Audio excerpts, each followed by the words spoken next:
정말 웬만한 드라마 뺨치는 반전에 반전이 있는 일이 제게도 일어났습니다.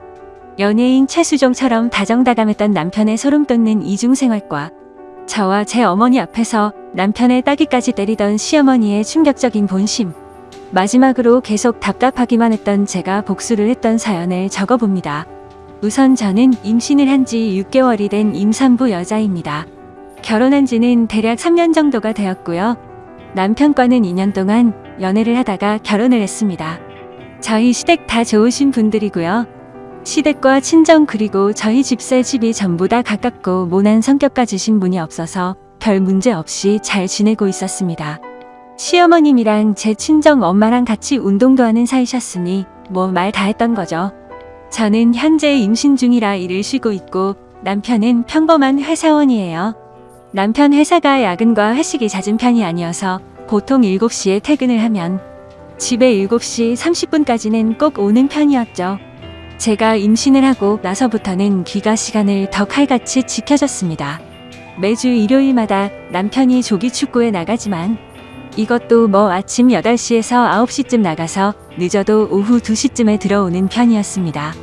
연애를 할 때부터 남편이 워낙 운동을 좋아해서 이건 저도 이해를 해주고 있었죠. 힘들게 일하고 집에 들어와서도 항상 집안일도 잘 도와줬습니다. 유독 빨래 널기를 싫어하긴 했지만 웬만한 건 다 해줬죠. 임신 3주 만에 알았는데 그때부터 지금까지 계속 하는 건 아기를 생각하면서 배에 뽀뽀하기, 동어책 읽어주기, 잠이 들기 전에 아가랑 얘기도 나눌 만큼 다정했습니다. 일을 하면서도 오전, 오후 그리고 퇴근 전 이렇게 반드시 3번씩은 전화통화를 했고요. 그러다 어느 날부터인가 제가 의심 아닌 의심을 하게 된 계기는 바로 축구회 날이었습니다. 남편 축구팀에 남편 대학 동기도 있는데 그 동기 와이프가 저랑 친구라 자주 보는 편이었죠. 그런데 몇 달 전 아침에 비가 오는데도 축구를 하러 간다고 하더라고요. 그냥 비 맞으면서 하기로 했다고 하길래 뭔가 이상하긴 했지만 그러냐고 알았다고 했는데 남편이 우산을 안 가지고 나가더라고요. 그래서 저는 여보 우산하면서 바로 집 밖을 따라 나갔는데 남편은 벌써 엘리베이터를 타고 내려가고 있길래 저도 곧바로 따라 내려갔습니다. 지하까지 내려와서 번뜩 차에 우산 있을 텐데 괜히 따라 내려왔나 싶었지만 그래도 기왕 내려온 김에 혹시 모르니 우산을 줘야겠다고 생각해서 남편 차를 찾아 이리저리 둘러보니 남편이 트렁크에서 뭘 꺼내고 있더라고요. 제가 자기야 하고 남편을 부르려는 순간 자세히 보니 남편이 옷을 갈아입고 있더군요.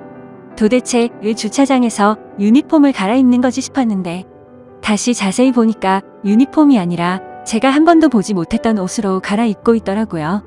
저 옷은 뭐지? 지하 주장에서 왜 저러지 싶었지만 그때까지는 별다른 확신이 없기도 했고 당황한 나머지 일단 생각을 정리하려고 그냥 집으로 조용히 올라왔습니다. 그리고는 그 초기 축구팀의 남편 동기의 와이프에게 전화를 했죠. 간단히 안부 인사를 하고 혹시 지금 뭐 하고 있냐고 했더니 친구는 남편이랑 친정에 가는 길이라고 하더라고요. 제가 너희 남편은 축구하러 안 갔어? 라고 물어보니 오늘 비가 와서 축구가 취소됐다고 말을 해주더라고요. 그렇다면 도대체 내 남편은 지금 어디를 가는 걸까 생각이 들어서 곧장 전화를 걸었습니다. 하지만 남편은 전화를 받지 않더군요. 그리고는 평소보다 늦은 저녁쯤에 들어와서는 아무렇지 않은 듯이 또 아기에게 뽀뽀를 하고 애교를 부리길래 제가 민감한 건가 생각했습니다. 그래도 이상한 마음에 남편에게 왜 아까 전화는 안 받고 축구 오늘 취소된 거 아니냐고 물어보자 취소된 거 문제를 늦게 봤다며 그냥 나온 김에 회사 가서 잔업이나 했다고 하더라고요. 전화는 왜 안 받았냐고 물어보자 회사 올라갈 때 실수로 차에 휴대폰을 놓고 갔다면서 부재 중 전화 보기는 했는데 집으로 바로 들어올 거라서 그냥 왔다고 말하더군요. 그래서 그냥 그렇게 된 거구나 싶어서 아무 말도 안 하고 넘어갔죠. 그리고는 그렇게 또 평소처럼 지내게 되었습니다.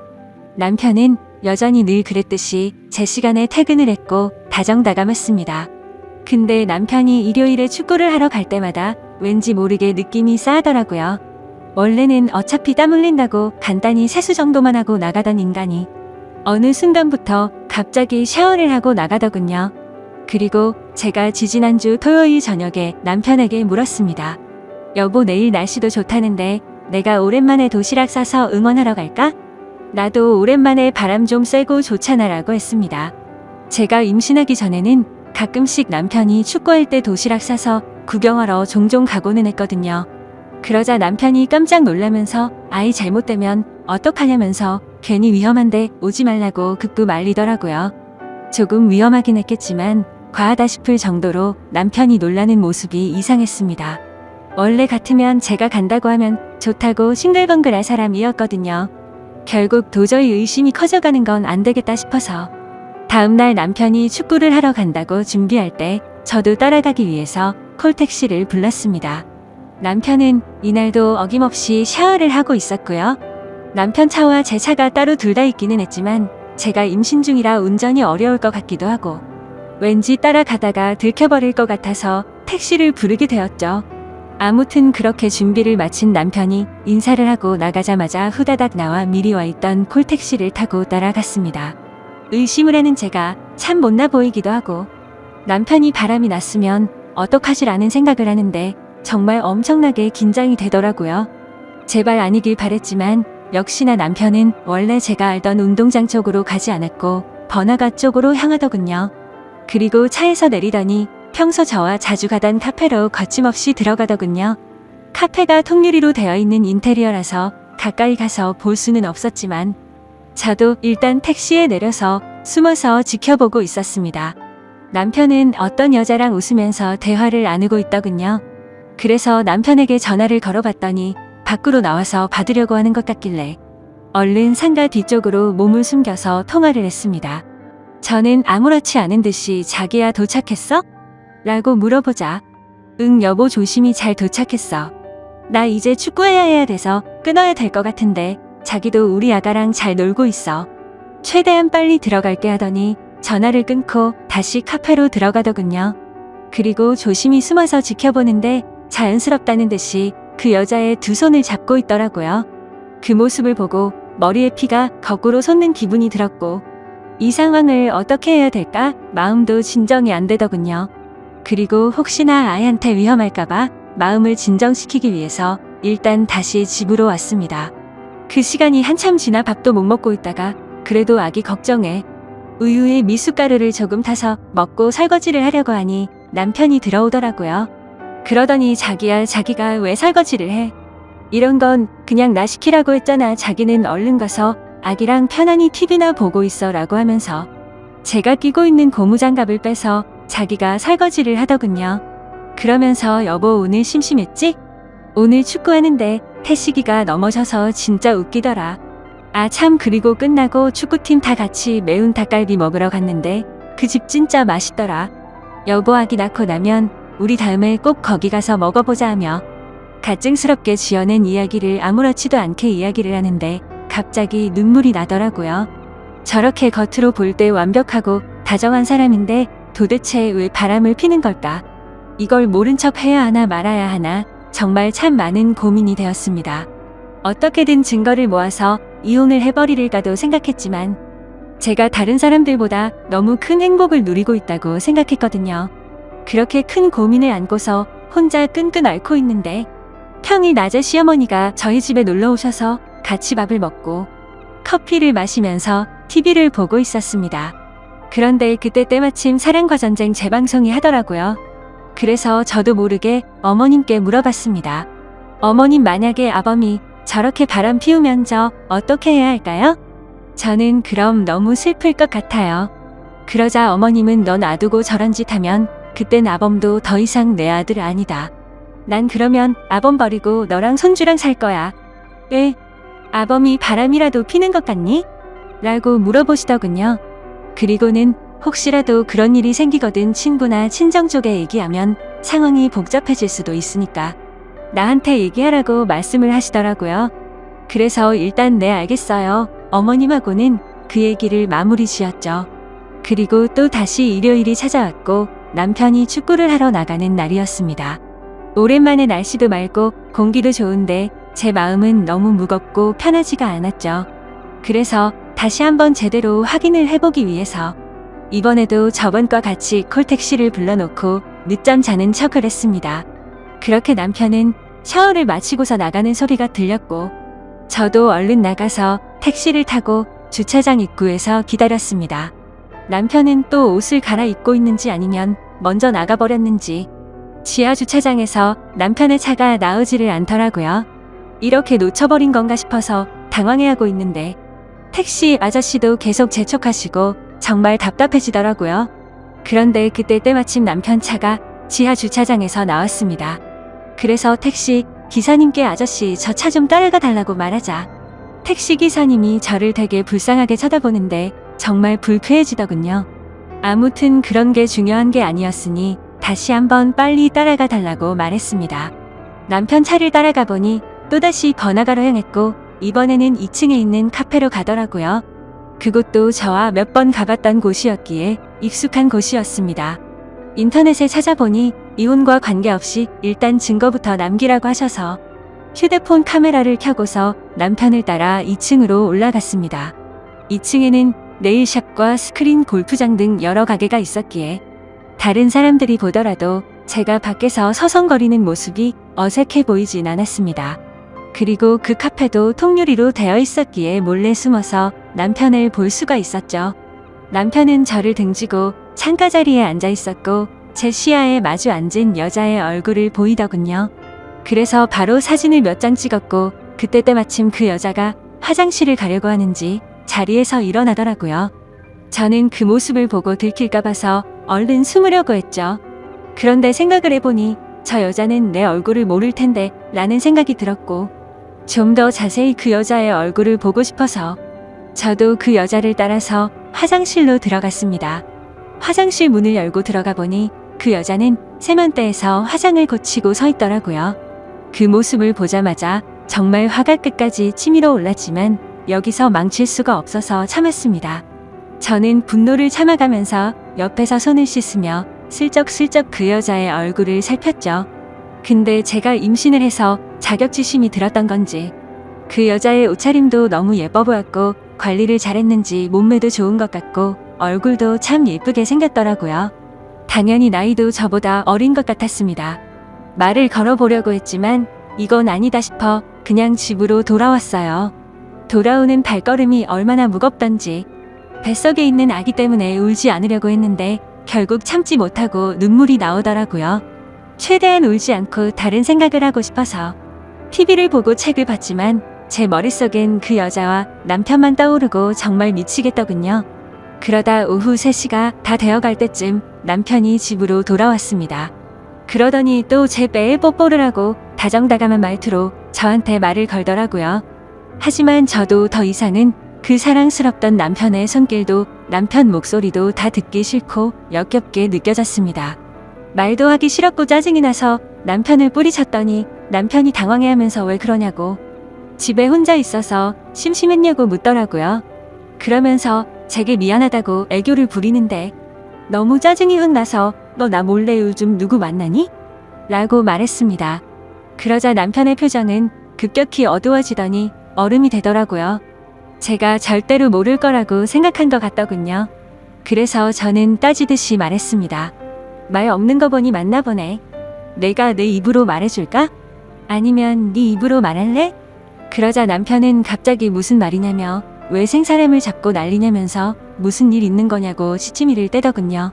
마지막으로 기회를 줄 테니까 거짓말 그만하고 솔직하게 말하라고 했더니 되려 저보고 집에서 막장 드라마만 보고 지내더니 정신이 나간 거 아니냐고 적반하장으로 나오더라고요. 그래서 저는 더 긴 말을 섞기 싫어서 휴대폰으로 찍은 사진을 카톡으로 다 보내줬습니다. 그러자 그제서야 조용히 입을 다물고 얼굴이 사색이 되더군요. 널 그렇게 믿고 의지했는데 나한테 거짓말을 하고 여자 만나니까 좋았어? 그리고 그걸 숨기려고 가증스럽게 또 거짓말을 했고 너는 나와 뱃속에 있는 우리 아기한테 얼마나 죽을 죄를 지은 건지 아냐고 소리쳤습니다. 남편은 갑자기 슬픈 척 눈물이 맺혀 있는데 정말 너무 역겨워 보였습니다. 지금 울 사람이 누군데 갑자기 피해자 코스프레를 하는 게 어이가 없었죠. 솔직히 제가 성격을 말하면 어릴 때부터 한번 마음을 먹거나 마음이 돌아서면 참 냉정한 편이거든요. 그렇기에 결코 쉽게 안 좋은 쪽으로 마음을 먹지 않으려고 노력했고 한 번의 실수는 용서를 해주려고 했는데 이건 실수가 아니잖아요. 그래서 계속 나한테 할 말 없냐고 물어보면서 아직도 발뺌할 거냐고 물었더니 나지막이 심심해서 만난 거야 라고 대답을 하더군요. 너는 심심해서 바람 피는구나. 나는 심심하지 않아서 집에서 애 신경 쓰면서 하루 종일 집에 처박혀 있는 거로 아나 보네? 라고 말하자 아무런 말도 하지 않고 가만히 있더라고요. 아무리 당황해서 나온 말이라고 할지라도 저 말을 들으니까 다 열이 받더라고요. 그래서 가만히 있는 남편에게 다시 한번 말했습니다. 나는 그 여자가 누군지 관심 없고 네가 어떻게 만났는지도 관심 없다. 그리고 둘이서 무슨 짓을 했는지도 관심이 없었고 굳이 삼자대만 해서 그 여자 머리채 잡을 생각도 없었거든. 그냥 너의 솔직한 진심을 들어보려고 했는데 너는 계속 거짓말만 하고 반성하는 모습이 전혀 보이지가 않네. 이제 네 말은 믿음이 가지도 않고 앞으로 어떡할지 시간이 필요할 것 같다. 내가 나갈 테니까 신나서 이 여자 집에 들일 생각은 하지 마라. 이 집은 내 거니까. 그렇게 저는 문을 쾅 닫아버리고 나와버렸습니다. 이 집도 저희 부모님이 사주신 집이었음에도 도저히 그 집에서 있기가 싫더라고요. 그리고 남편 보고 내 집이니까 네가 나가라고 하고 싶었지만 아직 당장은 시댁에까지 말하고 싶지 않은 생각이 들었기에 제가 나왔습니다. 남편이 진짜 정신이 나간 거라면 그 여자를 만나러 갈 테지만 정신이 있는 놈이라면 갈 곳은 시댁밖에 없었으니깐요. 아무튼 저는 그렇게 집을 나와서 친정으로 10분 정도 걸어갔는데 임신을 하고 많이 걷지 않다가 걸어서 그런 건지 허리도 너무 아프고 발도 아프더라고요. 친정에 도착하니 5시쯤이었습니다. 아빠는 아직 회사에서 안 들어오셨고 엄마는 연락도 없이 왜 왔냐고 놀라시더군요. 무슨 일 있냐면서 싸웠냐고 여지껏 살면서 이런 적 없지 않냐고 하시더니 갑자기 장난스럽게 웃으면서 왜 김서방 바람이라도 폈대? 라고 하시는데 그 말을 듣고 참았던 눈물이 펑펑 쏟아지더라고요. 그러자 엄마는 장난치면서 웃다가 심각해져서 제게 달려오셨습니다. 제가 우는 모습을 보시면 엄마 가슴은 더 미어질 텐데 감정 조절이 도저히 안 되었습니다. 그리고 당분간 친정에 있어야 할 것 같아서 제 여동생과 엄마한테 대충 이야기를 했는데 제 동생이랑 엄마가 평소 성격이 완전 여장부 스타일이라 지금 당장 그것들 잡으러 가자고 하더라고요. 니네 시댁에서는 이 사실 알고 있냐고 물어보셔서 아직 시댁은 모른다고 했습니다. 그러자 엄마는 지금 우리 집은 그 집 아들 때문에 발칵 뒤집어져 있는데 왜 말 안 했냐고 얼른 다 같이 불러서 얘기를 하자고 하셔서 제가 싫다고 하다가 실랑이까지 벌어졌죠. 하지만 그래도 엄마가 계속 이런 일은 빨리 해결하는 게 좋다고 하시면서 네가 할 몸도 아닌데 계속 이렇게 떨어져서 지낼 수도 없는 거 아니냐고 하시더군요. 차라리 이혼을 하든 손이 발이 되도록 싹싹 빌게 하든 당장 해결하자고 하셔서 결국 시어머니께 전화를 드렸습니다. 원래 시어머니랑 저의 친정 엄마는 밖에서 자주 만나서 같이 운동도 하고 차도 마시는 사이인데 순식간에 그런 건 의미가 무의미해졌습니다. 아무튼 시어머니도 제가 전에 한 얘기를 듣고 금방 눈치를 채셨는지 약간 상기된 목소리로 30분 내로 이곳으로 오겠다고 하시더라고요. 결국 그렇게 친정으로 다 모였는데 모든 사람들에게 다 다시 방석이었습니다. 정적이 흐르던 중 시어머니께서 어떻게 된 건지 아범이 먼저 말해보라고 말문을 트셨습니다. 하지만 남편은 그냥 아무 말도 하지 못하고 계속해서 입을 다물고 있더군요. 지가 사람이라면 제 엄마랑 시어머니가 계신 곳에서 무슨 말을 어떻게 하겠어요. 결국 저희 엄마가 입을 열었습니다. 제 딸이 김서방이 바람피는 걸 직접 봤다네요 라고 하셨는데 그 말이 끝나기가 무섭게 시어머니가 남편의 따귀를 후려 갈기더라고요. 갑작스러운 상황에 다들 깜짝 놀라서 벙쪄 있는데 시어머님께서 말했습니다. 네가 바람핀 건 네 탓이다. 근데 지금 내가 드는 생각은 뭔지 아니? 너의 그 더러운 행동으로 내가 지금 사돈 앞에서 너무 수치스럽고 부끄러운 것. 그리고 내가 내 뺨을 때려서 뱃속에 있는 나 자식이랑 며느리가 놀랬을까봐 겁나는 것. 이렇게 딱 2가지밖에 생각이 안 든다. 네 얼굴이 아프고 말고는 전혀 관심도 없어. 네가 진작에 무릎 꿇고 싹싹 빌지 않았으니 네 안사람이 지금 친정에 와 있는 거 아니냐? 며느리가 이혼을 하자면 하고 애도 포기해라. 그리고 위자료로 10억을 달라고 하더라도 빚을 내서라도 주고 네가 알아서 해라 이 정신 나간 더러운 놈아. 만약 네 안사람이 이혼을 안 하고 너를 용서해주겠다고 하면 평생 감사한 마음으로 살라고. 이렇게 한참 동안 말을 쏟아 내시더니 남편의 멱살을 잡고 나가셨습니다. 그리고 집 밖을 나서면서도 시어머님은 저희 엄마에게 90도로 허리를 숙여서 인사를 하고 나가셨죠. 저희 친정 엄마도 그런 상황이 벌어져서 많이 불편해 하시더라고요. 아무튼 그런 모습을 보면서 저는 시어머님의 행동이 놀랍기도 하고 고맙기도 했습니다. 뭐 제가 없는 곳에서는 남편을 타이르거나 위로했을 수도 있겠지만 어머님의 그 행동이 저랑 제 엄마 앞에서 쉬운 건 아니었으니까요. 남편이 외동으로 자랐고 어머니께서 어렵게 제 남편을 가지셨다고 들었습니다. 저희 엄마는 사돈이 저렇게까지 하셨으니 이제부터는 네가 남편이랑 얘기해 볼 문제라고. 지금은 꼴도 보기 싫겠지만 일단은 집에는 들어가서 같이 있으라고 하셨습니다. 그래서 저는 지금 혼자 밥 숟가락도 들 수 없겠다고 투정 아닌 투정을 부리니 일단 알겠다고 마음 진정부터 하라고 하시고는 넘어가셨습니다. 그렇게 며칠 동안 저는 친정집에서 지내고 있었고 남편에게서는 연락 한 통이 없었습니다. 저도 남편한테 먼저 연락하고 싶지는 않았지만 이야기를 좀 해보고 싶기도 하고 저도 제 마음을 모를 정도로 너무 복잡했습니다. 너무 빨리 이 문제를 터뜨린 탓에 남편이 더 압박이 온 거일 수도 있고 앞으로 제 부모님과 제 여동생을 마주할 생각을 하면 자기 자신도 많이 불편했겠죠. 그럼에도 반성의 기미가 전혀 보이지도 않고 고작 들은 한마디는 심심해서 만난 거야 밖에 없었습니다. 아무튼 어찌됐건 이렇게 평생을 지낼 수도 없었기에 저는 결판을 내려고 이른 새벽에 집으로 들어갔죠. 현관문을 열고 들어가니 출근 준비 중인 남편이 깜짝 놀래서 쳐다보더라고요. 일단 제가 먼저 집에 들어간다는 것이 유치하지만 뭔가 지는 듯한 느낌이 들었습니다. 그래서 아무 말 없이 안방으로 들어가서 여행용 캐리어에 남편 옷을 차곡차곡 넣었습니다. 근데 생각해봤더니 캐리어도 제가 샀던 거라 그냥 다시 다 꺼내서 100리터 쓰레기 봉투에 다시 담았습니다. 그때 문을 빼꼼히 열고 제가 뭘 하는지 보던 남편이 깜짝 놀래서 왜 이러냐고 뭐 하는 짓이냐고 말하더군요. 너 뻔뻔하게 바람 피우고 사과도 안 했잖아. 그리고 우리 집 와서도 나랑 우리 엄마한테 사과도 안 하고